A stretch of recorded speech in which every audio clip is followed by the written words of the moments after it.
R-Truth has been released, and this has to be the most disgusting thing I've ever seen. And I don't want to hear this anymore. Where people I've been seeing people saying about these TKO releases, these Triple H releases. Oh, they happen every year after WrestleMania. Oh, it's just business. Oh, it's costing money. Oh, it's just business to save money and increase profits and cut losses. I don't want to hear it, because the excuses we heard before was that it was happening to people that weren't getting TV time and were getting paid loads and were on the payroll, and WWE had nothing for them. That does not apply here. That does not apply here. R-Truth wrestled John Cena, yeah? The WWE champion, may I remind you, at the last pay-per-view, which was 5 days ago. 2 days ago, he was on SmackDown. He was getting jobbed out to a guy they just hired, fair enough, but he was still on TV. Don't tell me that he can't contribute anymore. He put a bit of entertainment into this awful John Cena heel run, this John Cena title reign. He put a bit of comedic effects to it, a bit of entertainment. Last year, throughout the whole of the Judgment Day, he injected personality into Damian Priest. He injected personality into Rhea Ripley. He injected personality into Liv Morgan. He injected personality into JD McDonough. He always contributes. Not only that, that's just recent. This man has been there for 20 years. I went to a house show recently, and the person who opened the show was Jey Uso. This is before he won the title. You know why? Because of his entrance. Because of his entrance is energetic. It gets the crowd going. The crowd gets hyped for the rest of the card. The perfect opener. About 15 years ago, 2009, 2010, you know who was doing that? It was R-Truth with the What's Up entrance. So I don't want to hear that this man don't contribute. I ain't trying to hear it. Just last year at WrestleMania, not this one because this one was garbage, he was winning the tag titles with The Miz. Awesome Truth in a ladder match and a great match. And how did he get to that position? He got himself over it again. So I don't want to hear that applies anymore. There's no reason for this. This is disgusting. This just proves everything I've been saying and everything I've been thinking. That the WWE and this TKO merger, Triple H came out after WrestleMania 39 when the news broke and he said nothing's going to change. Everything's changed. This company has become soulless. It's become soulless, it's become disgusting, it's become money grabbing, it's become filler, it's become garbage, the content sucks anyway, the viewership's going down, the viewership keeps going down, the Netflix deal's a flop, and all they're doing to try and make up for it is cut losses and make the show full of ads. That's all it is. How is this respectful? This would have never happened under Vince's company. Never. And I know that there are some, if you're looking at it from the way TKO is looking at it, maybe sometimes he was looking after people a bit too much. This is talking from a purely business perspective, which is what TKO is doing, and Triple H is too much of a you-know-what to say no to them. He's not a leader. He's not a leader. He's letting this happen under his watch. And sure, maybe Vince had too many people on the payroll, his mates, I'm sure he had a lot of mates. He used to give people Legends contracts. He used to keep them around. But you know what that was because of? That was out of respect. That was out of camaraderie. These people, he knows that they bust their ass for years on tour buses, away from their families, taking bumps, breaking their backs, breaking their knees, having surgeries, having injuries, missing out time with their kids, missing out time with their wives, missing out time with their husbands. It was out of respect. I look at Triple H. R-Truth would have fallen into that category. And look what he's done. And I want to say that this is real, because if it is a work, it's kind of disgusting and it's kind of a dirty tactic, because the amount of releases we have on a year-to-year basis, it shouldn't be used as a work, especially not so soon after the recent ones. So I'm going to carry on like this isn't a work. I don't think it is. And if it is, they failed again, because that's a disgusting tactic. If it was a work, then yeah, sure, maybe R-Truth could pretend to have what's Cena calling his farewell tour, like his childhood hero, maybe. But I don't think that's what's happened. I think this is legit. And I don't want to hear anyone saying we're getting worked. This release, this is people's lives. This is not the 4th wall anymore. This is people's livelihood. This is people's, trying to put food on the table. This is about respect. And this is disgusting. Not only that, he actually connected with the fans.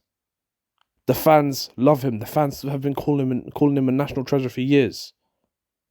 And this is how you repay him 5 days after he wrestled John Cena on a pay-per-view? Don't tell me he wasn't being used. Because he was. He always managed to... Every time this guy maximizes his minutes, he'll get like a couple minutes on screen, he'll get more than that, and he'll turn it into a match. And he'll make the fans laugh. And he'll make the person he's working with look good. And you sack him like this, you don't let him say goodbye. You don't give it... You could have made the Cena match a title v career match. And we would have got something. He would have got something. This is how it ends. That's a disservice to him, and it's a disservice to his fans. Triple H is disgusting. I don't want to hear that it's not on his watch, because it is. Or he's too much of a you-know-what to say no to TKO. This is the end of pro wrestling. This is it. This is why Vince didn't want to sell it. This is why Vince was going to die at the chair. Because he knew if it got in the hands of... And we thought Vince was corporate. He knew if it got into the hands of corporate brothers that only look at money, that only look at figures, that the beauty of pro wrestling and the camaraderie of pro wrestling is going to die. And it is dying. Imagine being in that locker room now. It don't matter who you are. Kofi Kingston, Xavier Woods. It don't matter how long you've been there. You're all probably thinking you're next. I cannot believe this. Pro wrestling is dead. The WWE is dead. Everything I love about this business is dead. Thanks to Triple H. And I've seen MVP come out and make some allegations about Triple H. He alluded to them. I'm not sure if he said it out loud, but he alluded to them, and we all know what he was talking about. What does MVP and R-Truth have in common? Maybe we're talking about the R word. Well, we have to start thinking about these things now. About Triple H. In the booking, it's evident. In this, it's evident. You want to talk about the booking? His NXT call-ups last year. We had Braun Breaker. We had Tiffany Stratton. We had Carmelo Hayes. You want to know which two went into WrestleMania as world champions and IC champions? I'll give you one guess. And do you know which one didn't show up on the card at all? I'll give you one guess. Do you know which one of them isn't good at cutting promos? I'll give you two guesses. You know who is good at promos? I'll give you one guess. We have to start asking these questions now. We have to start asking these questions. This doesn't make sense. You know what? Let me check. Let me check something. Right, I've checked because I've seen this question going round. That question is, when was the last time a black wrestler was in a singles match outside of WrestleMania? Because obviously WrestleMania is 8 hours, and yeah, we had Jade and Bianca, but that's excusable because they had 8 hours to do it. When was the last time? So I just went back through the pay-per-views, and I'm not counting the Bloodline because they have their own, pull in the WWE, in the politics and all that. It's a separate thing. And singles match. You know what the last time I found was? Crown Jewel 2023. Bianca Belair versus Io Sky for WWE title. And if you want to talk about non-black, I found Santos Escobar and I think it was Dragon Lee that had a match at Survivor Series 2023. That's 2 years ago. If I were to look for a black male, it's going to go even further back. Hang on. Logan Paul versus Ricochet, SummerSlam 2023. Now you have to start asking these questions. You're telling me in 2 years, Carmelo Hayes, Montez Ford, Trick Williams, Kofi Kingston, Xavier Woods, look at that great heel turn they had and they just fumbled it. What, you're telling me no one? I don't want to go too far off topic, but we have to start asking these questions now. And now we finally got one in R-Truth and John Cena, and they sacked him. This is an embarrassment. This is a joke. Absolutely disgusted by this. Why don't you make the product better? You're telling me you can have ads. That Saturday night's main event was about 2 hours ads and 1 hour of wrestling, 1 hour of content. Every episode of Raw is an ad. Every episode of SmackDown is an ad with bits of wrestling in between to distract you. Your viewers are going down because the content sucks. Your merch sales are going down because the content sucks. The writing sucks. There are no storylines.